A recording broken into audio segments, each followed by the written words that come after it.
শিল্পপতি লোক, তিনি তার বাড়িতে এক কাজের বুয়া থাকে, কাজ করে। ভালো করে শুনেন ঘটনাটা। শিল্পপতি হজ করার জন্য তখন হজের 15 দিন সময় বাকি আছে।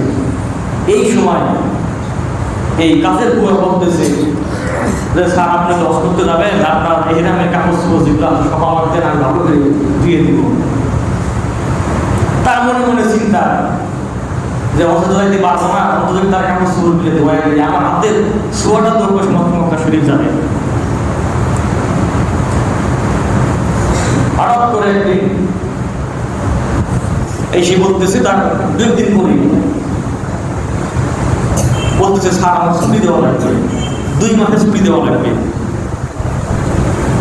তাই শিল্পপতি বলতেছে, কেন তোমার ছুটি দিতে হবে? তুমি তো, আমার ইচ্ছা ছিল, আমি তো 8 দিন করে চলে যাবো হজ করার জন্য, বাড়িতে তোমাকে দোয়া করবো, বিমানবন্দরে দোয়া করবো, সাথে থাকবা তুমি, তুমি বলবো আমার কাপড় সব ধুয়ে দিবা, রেডি করে দিবা, কিন্তু আগ্রহ তোমার, আর তুমি ছুটতেছো টাকা পাই বললো না স্যার, আমার ছুটি দেওয়াই লাগবে 2 মাসে।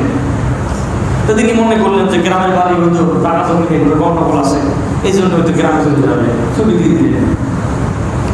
15 দিন পরে আয়েশা এই শিল্পপতি গেলেন, মক্কা শরীফ গিয়ে নামলেন। নেমে সকালবেলা তাওয়াফ করে, বাইতুল্লাহ তাওয়াফ করে বাসার দিকে রওনা হয়েছে।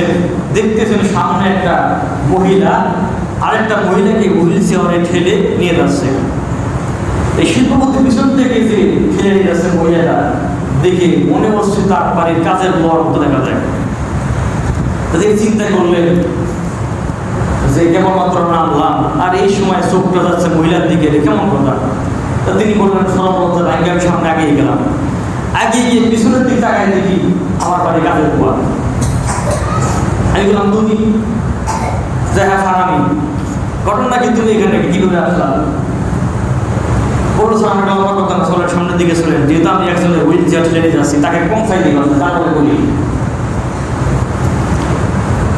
বাসায় গেলেন, যে বাসায় গেলেন দেখলেন যে শিল্পপতি থাকেন যে বাসার 3 তলায়, এই কাজের বর সেই বাসাতে 2 তলায়।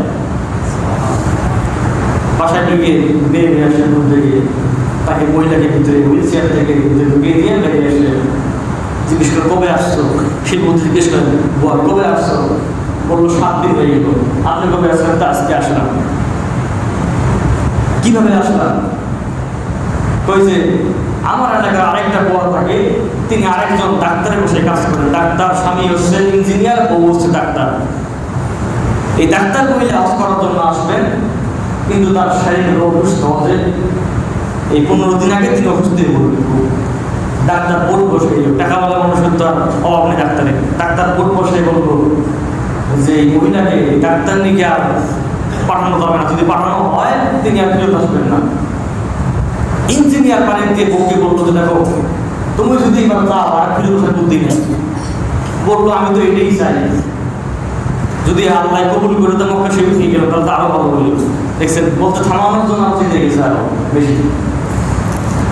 তখন ডাক্তাররা বললো যে আপনি যদি মানবেই না, তাহলে একটা বুয়ার ব্যবস্থা করে দেন, যে হুইল চেয়ারটাকে ঠেলে হজ করাবে। তার বাড়ির যে কাজের বুয়া থাকে সে হলো বৃদ্ধ মানুষ, তাকে বললো তুমি যাবা নাকি? সে বললো যে না, আমি পেটের দায়ে কাজ করি, কিন্তু হুইল চেয়ার ঠেলার মতো ক্ষমতা আমার নাই।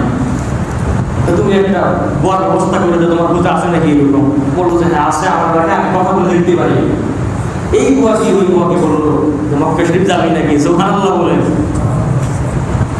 ওই যে পিঁপড়ার মতো দোয়া কবুল হয়ে গেছে। দেখেন, নিয়ে আসলো।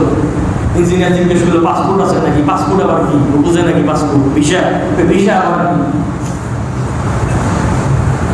2 দিনের মধ্যে পাসপোর্ট, ভিসা সব কিছু রেডি হয়ে গেল। আজ থেকে 15 বছর আগে পড়ে না, তখন তো আইন একটু কম ছিল, এত আইন কম ছিল না। 2 দিনের মধ্যে পাসপোর্ট, ভিসা রেডি করে দিয়ে দেখেন মক্কায় পাঠাই দিল। টাকা বলা গেল 7 দিন পরে, আর টাকা ছাড়া গেল 7 দিন আগে। সুবহানাল্লাহ বলে। এই হচ্ছে দোয়ার বাবা। কোন ফাঁকে ওই পিঁপড়ার মতো করে দোয়া করছে, কাগজ ধুইছে, আর মনে মনে বলছে আল্লাহ আমার তো সামর্থ্য নাই, আমার মন চায়। কোন সময় এক ফোঁটা চোখের পানি পড়ে গেছে সেই কাপড়ের মধ্যে, আল্লাহর আরশ কবুল হয়ে গেছে। এবার হচ্ছে আল্লাহ পাক বলেছেন, জিবরাইল টাকা 7 দিন আগে তুমি টাকা ছাড়া আমার ঘরে পৌঁছা। সুবহানাল্লাহ বলেন।